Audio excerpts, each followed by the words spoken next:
Honeymoon கொண்டாட ஊட்டி, சிம்லா, காஷ்மீர்னு இதுக்குன்னே பேர் போன இடங்களுக்கு ரயில் ஏறி போகலாம். ஆனா ரயில்லையே ஹனிமூன் கொண்டாட முடியுமா?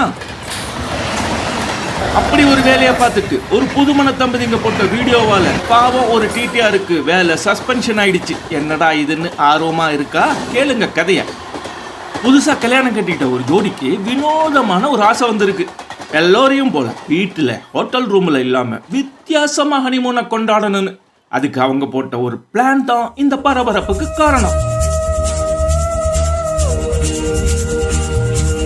மும்பையில ஓடிக்கிட்டு இருக்கும் நந்திகிராம் எக்ஸ்பிரஸ் ட்ரெயின்ல 2 படுக்கை கொண்ட முதல் ஏசி வகுப்புல டிக்கெட் புக் பண்ணி ஒரு பிரைவேட் ஏஜென்சி மூலமா அதை முதலிரவு அறை போல டெக்கரேட் பண்ணியிருக்காங்க. பூ அலங்காரம், பட்டு மொத்தம் எல்லாம் வச்சு பக்காவா ரெடி பண்ணியிருக்காங்க. அப்புறம் பயணம் முழுக்க ஜாலியா கொண்டாடி இருக்காங்க. பாரா, ஒரே கல்ல 2 மாங்காய் போல டிராவல் செஞ்ச மாதிரியும் ஆச்சு, முதலிரவை முடிச்ச மாதிரியும் ஆச்சுன்னு என்ன ஒரு பிளான். எல்லாம் சரிதான். ஆனா அந்த அலங்காரத்தை வீடியோ எடுத்து போட்டு பெருமைப்பட்டுக்கிட்டதால் விஷயம் லீக் ஆகி பரபரப்பாயிடுச்சு. விளைவு, அந்த கோச்சின் டிடிஆரை சஸ்பெண்ட் பண்ணிடுச்சு ரயில்வே.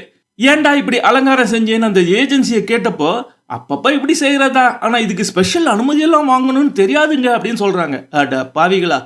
அது சரி, வீடியோ ரூமை கட்டுற வரைக்கும் தான் இருக்கு, அதுக்கு மேல எடுக்கலையா? ஐ மீன் டிடிஆர் வந்து அலங்காரத்துல செட் பண்ற மாதிரி காட்சி எல்லாம் இல்லையேன்னு கேட்டேன். நீங்க வேற தப்பா புரிஞ்சுக்கிட்டு. சரி, நீங்க என்ன நினைக்கிறீங்க அதை கமெண்ட்ல போடுங்க. லைக் போட்டு 4 பேருக்கு ஷேர் பண்ணி விடுங்க.